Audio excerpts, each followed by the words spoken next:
आज हम लोग बात करने वाले हैं बीए पार्ट 1 हिस्ट्री ऑनर्स का पेपर 1। पेपर 1 का ये चैप्टर 5 है और लगभग इसमें चैप्टर 12-13 तक चैप्टर और 5 से 6 लगभग 6 या 7 चैप्टर और बाकी है। उसके बाद पेपर 1 कंप्लीट हो जाएगा। उसके बाद पेपर 1 कंप्लीट होते ही हम पेपर 2 चालू कर देंगे। आपको पता है कि बीए पार्ट 1 हिस्ट्री ऑनर्स में आपको पता है कि अगर बीए पार्ट 1 में है, आप बीए पार्ट 1 में है और हिस्ट्री ऑनर्स है, हिस्ट्री ऑनर्स है तो आपको पेपर 2 को होता है, पेपर 1 और पेपर 2। और उसके बाद आपका बाकी जो देखिए, अगर बीए पार्ट 1 में है और हिस्ट्री आपका ऑनर्स है तो उसका ऑनर्स का पेपर 2 को होता है, पेपर 1 है पेपर 2। उसके बाद सब्सिडरी का 2 को पेपर और उसके बाद कंपोजिशन का 1 पेपर होता है। यानी कि बाकी आप सब्सिडरी में जो विषय लिए होंगे उसका एग्जाम होगा और फिर कंपोजिशन में जो विषय लिए उसका एग्जाम होगा। तो हम अभी मुख्य रूप से बात किसका करेंगे, ऑनर्स पेपर का। तो हिस्ट्री ऑनर्स का पेपर 1 हम लोग पढ़ रहे हैं, पेपर 1 का क्लासेस पढ़ रहे हैं। पेपर 1 जैसे ही कंप्लीट होगा उसके बाद हम लोग पेपर 2 चालू कर देंगे। और पेपर 1 में चैप्टर 4 तक हम लोग बहुत अच्छा से पढ़ लिए हैं। आपको पता है कि हम ये 0 to हीरो बैच के तहत पढ़ रहे हैं। तो सबसे पहले क्या करते हैं, चैप्टर कंप्लीट करते हैं और चैप्टर कंप्लीट करने के बाद हम लोग क्या करते हैं, उसका ऑब्जेक्टिव क्वेश्चन करते हैं। उसके बाद सब्जेक्टिव क्वेश्चन यानी कि लॉन्ग क्वेश्चन करते हैं, बहुत अच्छा सब कुछ बताते हैं। उसके बाद जो भी चैप्टर पढ़ाते हैं उस चैप्टर का एक बार रिवीजन हो जाए, इसके लिए हम मॉडल सेट देते हैं। मॉडल सेट कहां पर देते हैं, टेलीग्राम ग्रुप में देते हैं। और टेलीग्राम ग्रुप अभी तक आप ज्वाइन नहीं किए हैं तो उसका लिंक इसी वीडियो के नीचे डिस्क्रिप्शन में दिया गया, वहां ज्वाइन कर सकते हैं। या आपको टेलीग्राम में लिखना है हिस्ट्री टॉक और आपको टेलीग्राम चैनल मिल जाएगा और टेलीग्राम चैनल ज्वाइन कर लेना है। तो चैप्टर 4 खत्म हो गया तो चैप्टर 3 तक तो हम मॉडल सेट दे दिए हैं और चैप्टर 4 का मॉडल सेट आज हम टेलीग्राम ग्रुप में दे देंगे और आपको आंसर लिखकर उसी टेलीग्राम ग्रुप में भेजना है। हम चेक करके बताएंगे कितना सही है, कहां कहां और सुधार की जरूरत है और आंसर राइटिंग कैसे अच्छा कर सकते हैं। आप एक और बात समझिए ना, आप ऑनर्स पेपर पढ़ रहे हैं ना, हिस्ट्री ऑनर्स है। ऑनर्स का मतलब समझते हैं ना कि आपसे ये उम्मीद किया जाता है कि आप हिस्ट्री में बहुत ही बेहतरीन होंगे। बेहतरीन मतलब कि हिस्ट्री में आपको बहुत अच्छा से ज्ञान होगा। ज्ञान का मतलब ये होता है कि आप किसी को हिस्ट्री, देखिए ऑनर्स का मतलब किसी को आप हिस्ट्री पढ़ा सकते हैं, इतना आपके अंदर ज्ञान हो जाना चाहिए। अब हिस्ट्री ऑनर्स का मतलब ये नहीं कि बहुत सारे बच्चे क्या करते हैं, गेस्ट पेपर से या मॉडल पेपर से क्या करते हैं, सिर्फ क्वेश्चन आंसर रट लेते हैं और उसी को और उसके बाद एग्जाम में जो भी क्वेश्चन आता है तो वो अगर गेस्ट पेपर या मॉडल पेपर रट लेंगे तो इतना तो क्वेश्चन आ ही जाता है कि पास हो ही जाएंगे। तो बस बच्चे ऐसे ही पास कर जाते हैं। ये जरूरी नहीं है गेस्ट पेपर से ही क्वेश्चन आएगा। अगर गेस्ट पेपर से क्वेश्चन नहीं आया तो फिर दिक्कत हो जाएगा ना। तो इसीलिए आपको क्या करना पड़ता है, हिस्ट्री ऑनर्स पूरा पढ़ना पड़ता है और ऐसे पूरा पढ़िए कि किसी को बेहतरीन ढंग से समझा सके और सामने वाला को भी लगे कि आप ऑनर्स पढ़े हैं, हिस्ट्री ऑनर्स में आपको नॉलेज है। तो चलिए आगे बढ़ते हैं। अब ऐसे भी आगे जब इंटरव्यू देने पहुंचते हैं ना, ग्रेजुएशन के बाद कोई भी नौकरी का इंटरव्यू हम अगर देते हैं तो उसमें भी हमारे मुख्य रूप से, जैसे अगर यूनियन पब्लिक सर्विस कमीशन यानी यूपीएससी के एग्जाम दे या बीपीएससी के एग्जाम दे या कोई भी स्टेट पीसीएस का एग्जाम दे, तो उसमें सबसे अधिक जो सवाल होते हैं आपका ऑनर्स पेपर से, ग्रेजुएशन में जो ऑनर्स पेपर होता है उससे ही सवाल होते हैं। इसीलिए बहुत बेहतरीन ढंग से इसको पढ़ना होता है। तो चलिए हम लोग चैप्टर 5 शुरू करते हैं। चैप्टर 5 क्या है, वैदिक सभ्यता के बारे में। अब वैदिक सभ्यता क्या था, इसको वैदिक सभ्यता क्यों नाम दिया गया, सिंधु सभ्यता पिछला वाला क्यों नाम दिया गया था, क्योंकि जो लोग थे वो कहां पर रहते थे, सिंधु सभ्यता के लोग कहां पर रहते थे, सिंधु नदी और उसके आसपास की सहायक नदियों के पास रहते थे। या तो फिर उसको हड़प्पा नाम दे दिया गया, हड़प्पा सभ्यता नाम दे दिया गया। अब हड़प्पा सभ्यता क्यों नाम दिया गया, क्योंकि और आगे भी उसका स्थल मिले थे, इसीलिए उसका बड़ा क्षेत्र हो गया तो उसको नाम क्या दे दिया गया, हड़प्पा सभ्यता। तो क्या वैदिक सभ्यता के लोग भी वैदिक जगह पर रहते थे, नहीं। वैदिक सभ्यता इसका नाम इसलिए दिया गया क्योंकि इस सभ्यता के दौरान, इस काल के दौरान ये लोगों ने वेदों की रचना किया था। चारों वेदों की रचना इसी काल में हुआ और ऋषियों द्वारा किया गया था। किसके द्वारा किया गया था, ऋषियों के द्वारा इसी काल में किया गया था। अब वैदिक सभ्यता समझते हैं, यहाँ के लोग कैसे थे, ये लोग कहां पर रहते थे, क्या करते थे। देखिए वैदिक सभ्यता के जो लोग थे वो ये माना जाता है कि वो भारत के निवासी नहीं थे, वो किसी अन्य देश के निवासी थे। ये भारत में आए थे और किसी अन्य देश का मतलब क्या हुआ, अब समझिए। यहाँ पर थोड़ा मिटाते हैं, किसी अन्य देश का मतलब क्या होगा, जैसे ये लोग, ये माना जाता है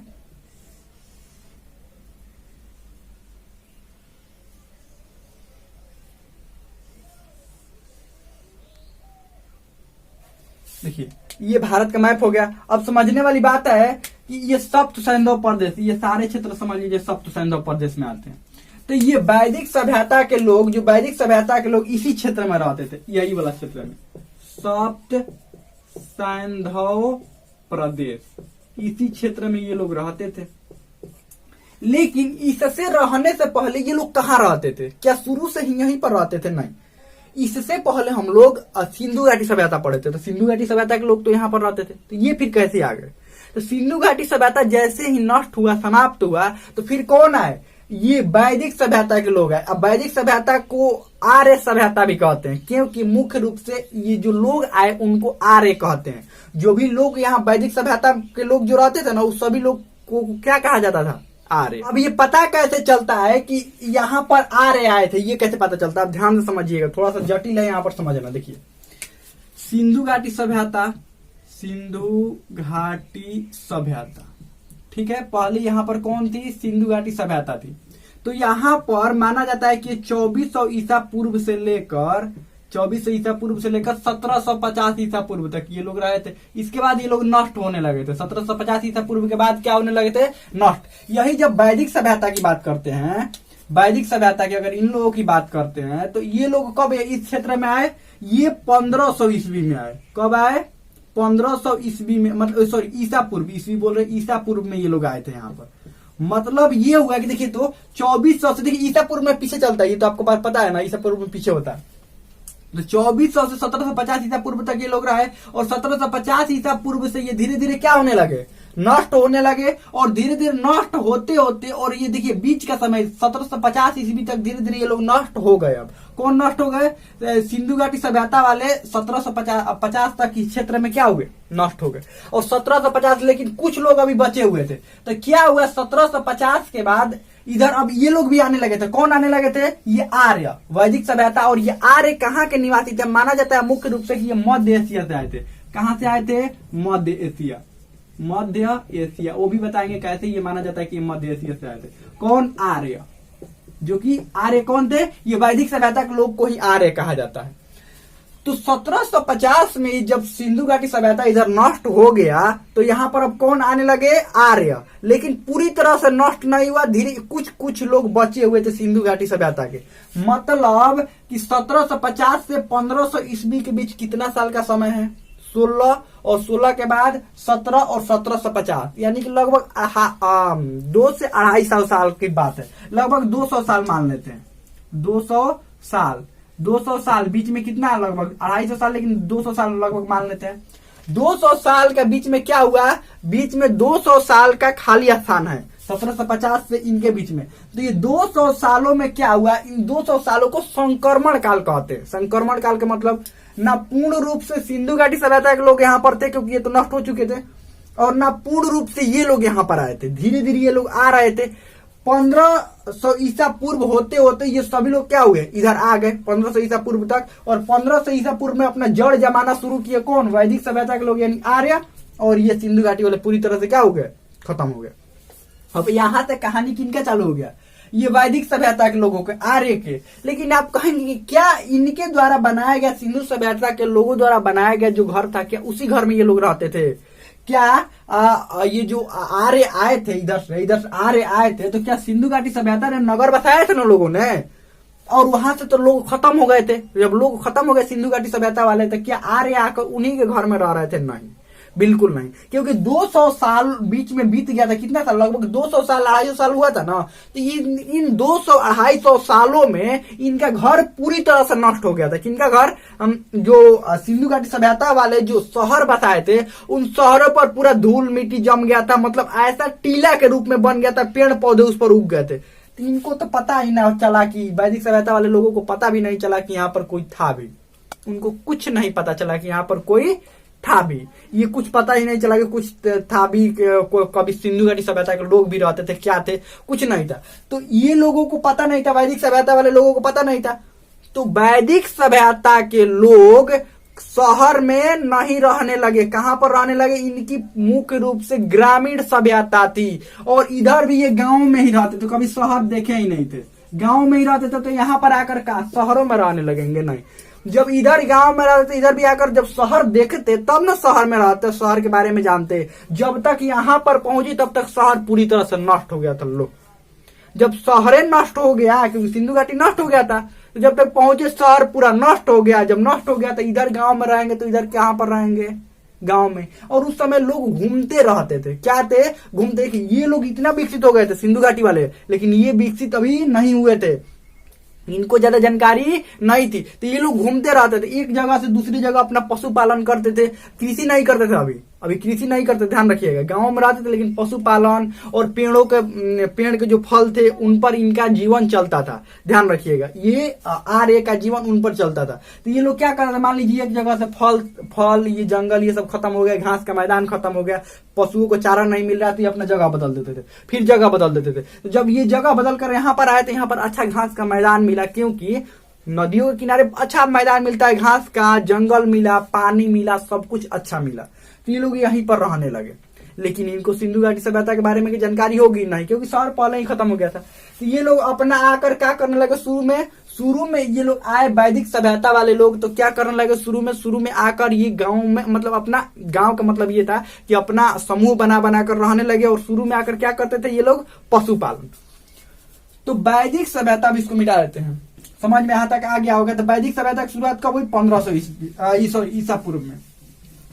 अब वैदिक सभ्यता के 2 कालों में बांट दिया जाता है। वैदिक सभ्यता को कितने काल में बांट दिया जाता है, 2 कालों में बांट दिया जाता है। पहला जो समय होता है वो ऋग वैदिक काल माना जाता है, ऋग वैदिक काल। और ये समय माना जाता है 1500 ईसा पूर्व से लेकर 1000 ईसा पूर्व के बीच। और दूसरा होता है ये उत्तर वैदिक काल, उत्तर वैदिक काल। और ये काल कब से कब तक माना जाता है, ये माना जाता है 1000 से लेकर 600 ईसा पूर्व तक, 1000 से लेकर 600 ईसा पूर्व तक। तो वैदिक काल का प्रारंभिक समय कौन था, ऋग वैदिक काल। अब इस काल में हम क्या बोले कि जब यहाँ पर लोग गांव में रहते थे, इधर भी आकर लोग कहां पर रहेंगे, गांव में। तो यहाँ के इस समय के लोग मुख्य रूप से कहां पर रहने लगे, इधर आकर सप्त सैंधव प्रदेश में ही आए थे। सप्त सैंधव प्रदेश का मतलब सिंधु और उसकी सहायक नदियां, कुल 7 नदियों का समूह को, जो 7 नदियों का ये क्षेत्र है, इसी को सप्त सैंधव प्रदेश कहते हैं। 7 नदियों में कौन कौन सी नदियां आती है सप्त सैंधव प्रदेश में, सिंधु, सरस्वती, जो कि अभी वो नदी विलुप्त हो चुकी है, ब्यास, सतलज, चेनाब, झेलम, रावी, कितना हुआ, 1 2 3 4 5 6 7, यही 7 नदियां थी, ध्यान रखिएगा। और जो कि अभी सरस्वती नदी तो विलुप्त हो चुकी नदी उस समय थी। तो यही क्षेत्र में ये लोग आकर आर्य रहने लगे। और यहाँ पर इनको उपयोग की सारी वस्तुएं थी। इनको चाहिए क्या था, घास का मैदान चाहिए था ताकि पशुओं को चारा मिल सके, घास का मैदान था। पानी चाहिए था जो कि पशु पानी पी सके और ये लोग भी पानी पी सके, वो भी अच्छा था। जंगल चाहिए थे कि इनका भोजन पानी जंगल से भी चल सके, तो जंगल भी था। मतलब सब चीज बेहतरीन था। तो इसीलिए ये लोग कहां पर आकर, इसी क्षेत्र में आकर रहने लगे। लेकिन सिंधु घाटी सभ्यता के लोगों से मतलब था इनको, बिल्कुल नहीं, क्योंकि जानते ही नहीं थे, तो मतलब कहां से था। अब आप कहेंगे कि तब इतना अच्छा से आप कैसे बता रहे हैं कि आर्य यहाँ से आए थे, आर्य यहाँ से आए थे, यहाँ पर रहे थे, यहाँ पर ये ग्रामीण सभ्यता थी, सिंधु घाटी सभ्यता के लोगों के बारे में जानते ही नहीं थे, आपको कैसे पता होगा। मतलब इस सवाल होगा ना, तो हम कहेंगे इतिहासकारों ने ये बताया। तो इतिहासकारों को कैसे पता चल गया, क्या उस समय कोई लोग बचे हैं क्या आकर बोल रहे हैं हाँ हम आए थे मध्य एशिया से और यहाँ पर आकर रह रहे थे ग्रामीण, हमको तो सिंधु घाटी सभ्यता के बारे में पता ही नहीं थी, कोई लोग बचा है नहीं। तो फिर कैसे पता चलता है, स्रोतों से पता चलता है। कभी भी इतिहास कैसे में पता चलता है, स्रोत। तो ये स्रोत क्या क्या थे, पिछला वाला सिंधु घाटी सभ्यता के बारे में हम लोग कैसे पता चला, उसके उत्खनन से। क्या इसके यहाँ के लोगों को भी उत्खनन से पता चला, बिल्कुल नहीं। उसमें पूरा तरह से सिंधु घाटी सभ्यता के बारे में पता कैसे चलता है, उसके उत्खनन से, यानी पूरा तात्विक स्रोतों से। उन लोगों को सामानों से पता चलता है कि यहाँ पर रहते थे, ऐसा घर था, ऐसा शहर था, यहाँ नालियां थी, यहाँ पर ये था वो था। लेकिन इनका कोई भी पूरा तात्विक साक्ष्य मिला ही नहीं है, पूरा तात्विक साक्ष्य मिलता ही नहीं है। मुख्य रूप से एक ही स्रोत है इन लोगों के बारे में जानने के लिए। कौन सा स्रोत, ऋग वैदिक काल में जिस वेद की रचना हुई थी उसको क्या कहते हैं, ऋग्वेद। ऋग्वेद से ही जानकारी हमें क्या होती है, ऋग्वेद से ही इनके प्रारंभिक समय के बारे में जानकारी मिलता है, ऋग्वेद से ही हमें जानकारी मिलता है। और अनुमान लगाते हैं हम लोग कि यहाँ पर ये लोग रहते थे और यहाँ से ये लोग यहाँ पर आए थे, अनुमान लगाते हैं। देखिए अब ऋग्वेद से कैसे जानकारी मिलती है। ऋग्वेद में जो मंत्रों का उच्चारण किया गया, उस मंत्रों के उच्चारण से ये पता करते हैं कि कौन कौन सी नदियों के बारे में उसमें वर्णन किया गया। और एक बात, ये आर्य भले ही इनकी सभ्यता ग्रामीण थी, लेकिन ये संस्कृत जानते थे, संस्कृत बोलते थे, इनकी भाषा संस्कृत थी, ध्यान रखिएगा। इन आर्यों की भाषा संस्कृत थी, इसीलिए वेदों की रचना भी संस्कृत में हुई है, ध्यान रखिएगा। लेकिन शुरू में वेद की रचना नहीं थी, ये भी ध्यान रखिएगा।